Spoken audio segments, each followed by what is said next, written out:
ಇಂದಿನ ಧ್ಯಾನದ ವಿಷಯ, ದೇವರು ತಾನು ಮಾಡಬೇಕಾದೆಲ್ಲವನ್ನು ಮಾಡಿರುವನು. ನಾವು ಕಷ್ಟದಲ್ಲಿ ಸಿಕ್ಕಿಕೊಂಡಾಗ ದೇವರನ್ನು ದೂಷಿಸುವ ಪ್ರವೃತ್ತಿ ನಮ್ಮದು. ಕೆಲವರಾದರೂ ಹಾಗೆ ಮಾಡಿಯೇ ಮಾಡ್ತಾರೆ. ದೇವರು ಇದ್ದರೆ ಯಾಕೆ ಈ ಕಷ್ಟಗಳು ಎಂದು ಕೆಲವೊಮ್ಮೆ ಜನರು ಹೇಳುವುದನ್ನು ನಾವು ಕೇಳಿಸಿಕೊಂಡಿದ್ದೇವೆ.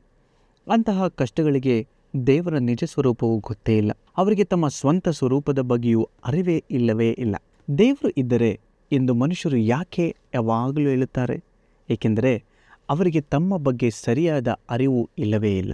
ದೇವರ ನಿಜ ಸ್ವರೂಪವು ಗೊತ್ತೇ ಇಲ್ಲ. ನನ್ನ ಹಾಗೂ ನಿಮ್ಮ ಕುರಿತಾದ ಒಂದಿಷ್ಟು ವಿಷಯಗಳನ್ನು ನಿಮಗೆ ವಿವರಿಸಲು ನಾನು ಬಯಸುತ್ತೇನೆ. ನಮಗೆ ನಮ್ಮದೇ ಆದ ಆಯ್ಕೆಗಳನ್ನು ಮಾಡುವ ಸ್ವಾತಂತ್ರ್ಯವಿದೆ. ಆದರೆ ಬಹಳ ಸಾರಿ ನಾವು ಯಾವ ಆಧಾರದ ಮೇಲೆ ಆಯ್ಕೆಗಳನ್ನು ಮಾಡುತ್ತಿರುತ್ತೇವೋ ಅದು ಸರಿಯಾಗಿರುವುದಿಲ್ಲ. ಹಾಗಾಗಿಯೇ ನಾನು ಯಾವಾಗಲೂ ಸತ್ಯವೇದದಿಂದ ನಿಮ್ಮ ಮುಂದೆ ಬರುತ್ತೇನೆ. ಈ ಸತ್ಯವೇದದಲ್ಲಿ ಸರಿಯಾದ ಆಯ್ಕೆಗಳನ್ನು ಮಾಡಲು ಬೇಕಾದ ಆಧಾರವಿದೆ. ಹಾಗಾಗಿ ನಮ್ಮ ಕಷ್ಟಗಳ ನಿಮಿತ್ತ ದೇವರನ್ನು ದೂಷಿಸಬಾರದು. ಸರಿಯಾದ ಆಯ್ಕೆಗಳನ್ನು ಮಾಡುವ ಹಕ್ಕನ್ನು ಆತನು ನಮಗೆ ದಯಪಾಲಿಸಿದ್ದಾನೆ.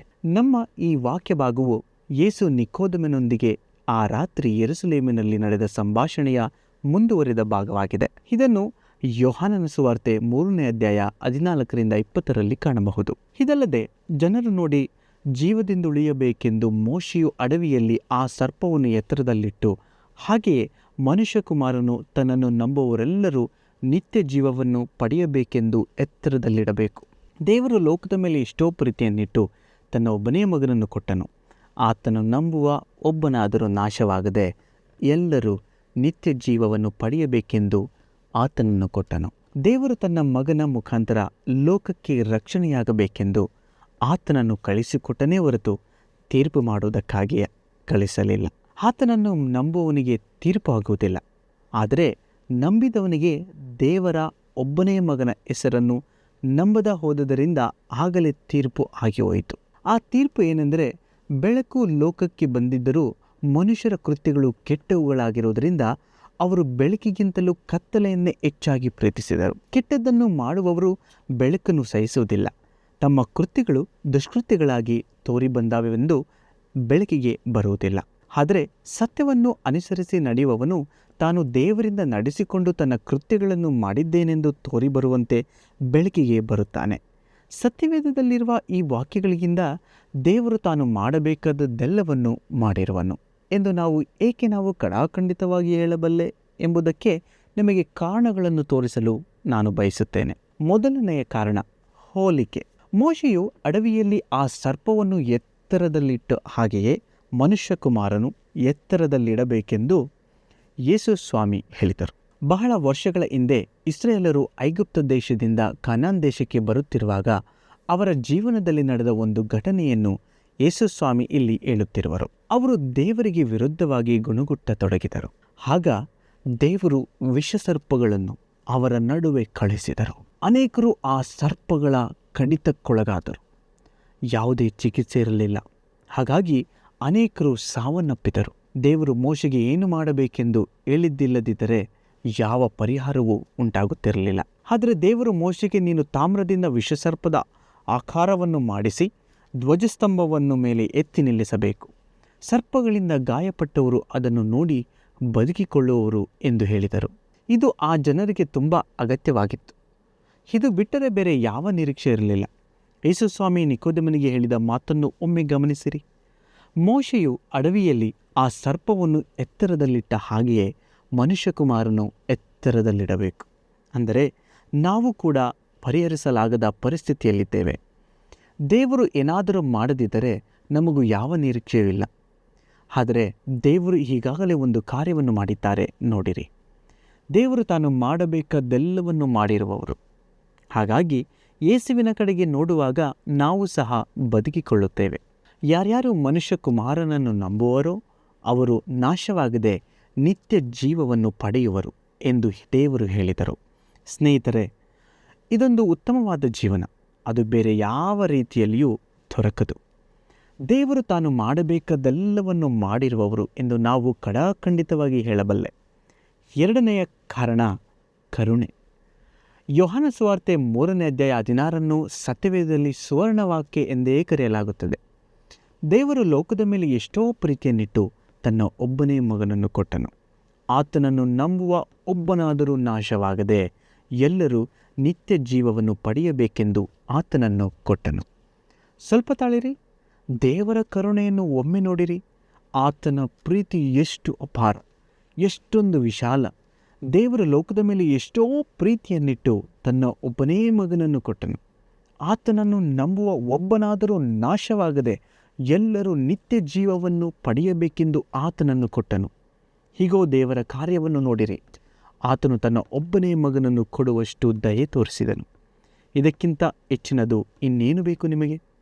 ತನ್ನ ಒಬ್ಬನೇ ಮಗನನ್ನು ಕಳಿಸಿಕೊಡುವಂತಹ ಈ ಪ್ರೀತಿಯ ಕಾರ್ಯದಲ್ಲಿ ದೇವರು ತಾನು ಮಾಡಬೇಕಾದ್ದೆಲ್ಲವನ್ನು ಮಾಡಿರುವನಲ್ಲವೇ?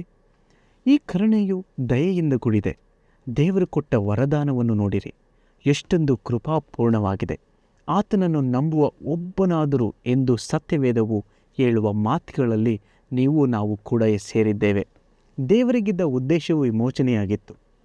ದೇವರು ತನ್ನ ಕರುಣೆಯಿಂದ ಎಷ್ಟರ ಮಟ್ಟಿಗೆ ವಿಮೋಚನೆಯನ್ನುಂಟು ಮಾಡಿದ್ದಾರೆ ನೋಡಿರಿ. ಆತನನ್ನು ನಂಬುವ ಒಬ್ಬನಾದರೂ ನಾಶವಾಗದೆ ಎಲ್ಲರೂ ನಿತ್ಯ ಜೀವವನ್ನು ಪಡೆಯಬೇಕು. ಅದೇ ಸಮಯದಲ್ಲಿ ಆತನನ್ನು ನಂಬದವರು ನಾಶವಾಗುತ್ತಾರೆ ಎಂಬುದು ಕೂಡ ಬಹು ಸ್ಪಷ್ಟ. ಯೇಸು ಸ್ವಾಮಿ ಮುಂದಿನ ಭಾಗದಲ್ಲಿ ಇದನ್ನು ಸ್ಪಷ್ಟವಾಗಿ ಹೇಳಿರುವರು. ಆದರೆ ಅದರ ಆಶಯ ಈ ವಾಕ್ಯದಲ್ಲಿಯೇ ತುಂಬ ಸ್ಪಷ್ಟವಾಗಿದೆ. ದೇವರ ಕರುಣೆಯು ಎಲ್ಲರ ರಕ್ಷಣಾರ್ಥವಾಗಿರುವಂಥದ್ದು. ಏಕೆಂದರೆ ಮುಂದಿನ ವಾಕ್ಯವು ಹೀಗೆ ಹೇಳುತ್ತದೆ: ದೇವರು ತನ್ನ ಮಗನ ಮುಖಾಂತರ ಲೋಕಕ್ಕೆ ರಕ್ಷಣೆಯಾಗಬೇಕೆಂದು ಆತನನ್ನು ಕಳಿಸಿಕೊಟ್ಟನೇ ಹೊರತು ತೀರ್ಪು ಮಾಡುವುದಕ್ಕಾಗಿ ಕಳಿಸಿಕೊಡಲಿಲ್ಲ. ದೇವರ ಕರುಣೆಯು ನನ್ನನ್ನು ನಿಮ್ಮನ್ನು ಒಳಗೊಂಡಿದೆ ಎಂದು ನಾನು ಒತ್ತಿ ಹೇಳಲು ಬಯಸುತ್ತೇನೆ. ಎಂಥ ಅದ್ಭುತಕರವಾದ ವಿಷಯ, ಎಂಥ ಆಶ್ಚರ್ಯಕರವಾದ ಸಂಗತಿ. ನಾವು ಅದರಲ್ಲಿ ಭಾಗಿಯಾಗಬಹುದು. ದೇವರಿಗೆ ಸ್ತೋತ್ರ. ಹೌದು, ದೇವರು ತಾನು ಮಾಡಬೇಕಾದೆಲ್ಲವನ್ನು ಮಾಡಿರುವರು. ಮೂರನೇ ಕಾರಣ ದಂಡನಾ ತೀರ್ಪು. ಗಮನವಿಟ್ಟು ಕೇಳಿರಿ. ಆಗಲೇ ತೀರ್ಪು ಆಗಿ ಹೋಯಿತು ಎಂದು ಯೇಸು ಸ್ವಾಮಿ ಸ್ಪಷ್ಟವಾಗಿ ಹೇಳಿರುವರು. ನಾವು ನಂಬದಿದ್ದರೆ ದಂಡನಾ ತೀರ್ಪು ನಮ್ಮ ಮೇಲೆ ಬರುತ್ತದೆ. ಆತನನ್ನು ನಂಬುವವನಿಗೆ ತೀರ್ಪು ಆಗುವುದಿಲ್ಲ ಎಂದು ಸ್ವತಃ ಯೇಸು ಸ್ವಾಮಿ ಹೇಳಿರುವರು. ನಂಬಿಕೆಯು ನಿಮ್ಮನ್ನು ನ್ಯಾಯ ತೀರ್ಪಿನಿಂದಲೂ ಮರಣದ ದಂಡನೆಯಿಂದಲೂ ಪಾರು ಮಾಡುತ್ತದೆ. ಅಪನಂಬಿಕೆಯು ನಿಮ್ಮನ್ನು ತೀರ್ಪಿಗೆ ಗುರಿ ಮಾಡುತ್ತದೆ. ಆದರೆ ನಂಬದವರಿಗೆ ದೇವರ ಒಬ್ಬನೇ ಮಗನ ಹೆಸರನ್ನು ನಂಬದೇ ಹೋದದ್ದರಿಂದ ಆಗಲೇ ತೀರ್ಪು ಆಗಿ ಹೋಯಿತು. ದೇವರು ತಾನು ಮಾಡಬೇಕಾದ್ದೆಲ್ಲವನ್ನು ಮಾಡಿದಾಗಿಯೂ ನೀವೇನನ್ನು ಮಾಡದಿದ್ದರೆ ಅದು ತುಂಬ ಗುರುತರವಾದ ಸಮಸ್ಯೆಯಾಗಿರುತ್ತದೆ. ಕ್ರಿಸ್ತನನ್ನು ನಂಬಿದ್ದರೆ ನೀವು ದೇವರ ದಂಡನಾ ತೀರ್ಪಿಗೆ ಗುರಿಯಾಗಿದ್ದೀರಿ ಎಂದರ್ಥ. ಆಗಲೇ ತೀರ್ಪು ಆಗಿ ಹೋಯಿತು. ಅದರ ನೆರವೇರಿಕೆಯ ಸಮಯ ಹತ್ತಿರವಾಗುತ್ತಿದೆ. ಅದು ಖಂಡಿತವಾಗಿ ಬರುತ್ತಿದೆ. ಆ ತೀರ್ಪು ಏನೆಂದರೆ, ಬೆಳಕು ಲೋಕಕ್ಕೆ ಬಂದಿದ್ದರೂ ಮನುಷ್ಯರ ಕೃತ್ಯಗಳು ಕೆಟ್ಟವುಗಳಾಗಿರುವುದರಿಂದ ಅವರು ಬೆಳಕಿಗಿಂತ ಕತ್ತಲೆಯನ್ನೇ ಹೆಚ್ಚಾಗಿ ಪ್ರೀತಿಸಿದರು. ಎಂಥ ಶೋಚನೀಯ ಸಂಗತಿ! ಮನುಷ್ಯರ ಕೃತ್ಯಗಳು ಕೆಟ್ಟವುಗಳಾಗಿರುವುದರಿಂದ ಅವು ಕತ್ತಲೆಯನ್ನೇ ಆರಿಸಿಕೊಂಡರು. ದಂಡನಾ ತೀರ್ಪು ಖಂಡಿತವಾಗಿ ಬಂದೇ ಬರುತ್ತದೆ. ಆದರೆ ರಕ್ಷಣಾ ಮಾರ್ಗವಿದೆ. ಅದಕ್ಕಾಗಿ ದೇವರಿಗೆ ಸ್ತೋತ್ರ. 21ನೇ ವಾಕ್ಯವನ್ನು ಗಮನಿಸಿರಿ. ಸತ್ಯವು ಬೆಳಕಿನತ್ತ ನಡೆಸುತ್ತದೆ, ಬೆಳಕು ಪ್ರಕಟಪಡಿಸುತ್ತದೆ. ದೇವರು ಬೆಳಕಿನ ಮೂಲಕ ನಾವು ಯಾರೆಂದು, ನಮ್ಮ ಜನಸ್ಥಿತಿ ಏನೆಂದು, ನಮ್ಮ ನಿಜ ಸ್ಥಿತಿ ಏನೆಂದು ಅರಿತುಕೊಂಡಾಗ ನಾವು ದಾಪುಗಾಲನ್ನು ಮುಂದಿಟ್ಟಿದ್ದೇವೆ ಎಂದರ್ಥ. ಕ್ರಿಸ್ತನನ್ನು ನಂಬುವವನು ತೀರ್ಪಿಗೆ ಗುರಿಯಾಗುವುದಿಲ್ಲ. ದೇವರು ತಾನು ಮಾಡಬೇಕಾದ್ದೆಲ್ಲವನ್ನು ಮಾಡಿರುವರು. ಇದಕ್ಕಾಗಿ ಸಾಕ್ಷಿ ಏನೆಂದರೆ, ಮೋಶೆಯು ಸರ್ಪವನ್ನು ಎತ್ತರದಲ್ಲಿಟ್ಟ ಹಾಗೆಯೇ ಯೇಸುವನ್ನು ಎತ್ತರದಲ್ಲಿಡಲಾಯಿತು. ದೇವರು ತನ್ನ ಒಬ್ಬನೇ ಮಗನನ್ನು ಕೊಟ್ಟು ಕರುಣೆಯನ್ನು ತೋರಿಸಿದರು. ತೀರ್ಪಿನಿಂದ ಬಿಡುಗಡೆಯನ್ನು ನೀವು ಸಹ ಹೊಂದಿಕೊಳ್ಳಬಹುದು. ಕಣ್ಣುಗಳ ಮುಚ್ಚಿ ಪ್ರಾರ್ಥಿಸೋಣ. ಕೃಪೆಯಲ್ಲಿ ಐಶ್ವರ್ಯವಂತನಾಗಿರೋ ಸರ್ವಶಕ್ತನಾದ ದೇವರೇ, ಇವತ್ತು ಆ ಮಹಾ ರಕ್ಷಣೆಯ ದಾನ ಕ್ರಿಸ್ತ ಯೇಸುವಿನ ಮುಖಾಂತರ ನಂಬುವವರಿಗೆ ಕೊಟ್ಟದ್ದಕ್ಕಾಗಿ ಸ್ತೋತ್ರ. ಈ ವಾಕ್ಯವನ್ನು ಕೇಳುತ್ತಿರುವ ವ್ಯಕ್ತಿಗಳು ನಂಬುತ್ತಾರೆಂಬುದಾಗಿ ನಾನು ನಂಬುತ್ತಾ ಎಲ್ಲರನ್ನು ನಿನ್ನ ಕರಗಳಲ್ಲಿ ಒಪ್ಪಿಸಿ ಪ್ರಾರ್ಥಿಸುತ್ತಾ ಬರಲಿರೋ ನಜರೇತಿನ ಯೇಸು ನಾಮದಲ್ಲಿ ಬೇಡ್ತೀನಿ ಜೀವಂತಳ್ಳೋ ತಂದೆಯೇ, ಆಮೆನ್.